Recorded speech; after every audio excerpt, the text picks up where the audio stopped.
So I enjoy driving. This bumpy road. I enjoy driving. My Tesla. This is a Model S.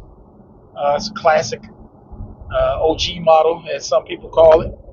But I love the vehicle. I love the interior. I think it's a classy looking car. It's not, it's something that you commonly, or a Tesla that you commonly see.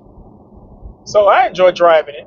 I have the 21-inch rims on it, which you lose a little range, but you get a little bit more style. So I'm cool with that. And got the red calipers on there. So I just think it's a sporty looking car. It fits my personality, it fits who I am, fits my family.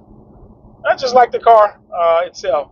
So a lot of people even ask me, hey, get another one, get a Model 3, because a lot of times what happens is I have free supercharging.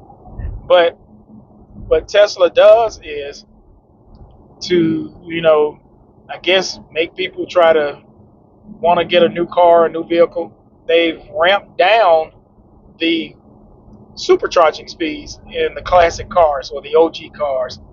And so I might average right at about 68 or 50 to 68 kilowatts, on an average when it levels out.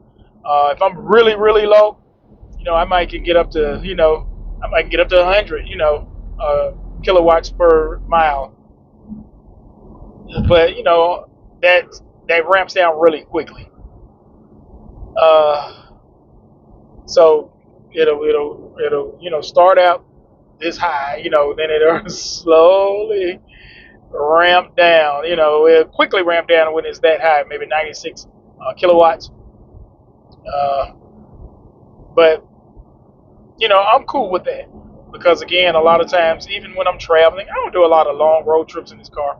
But when I'm traveling, it's just not. I'm not in a rush, and I really don't care. So I like stopping at places and just enjoying, the places that Tesla put the superchargers.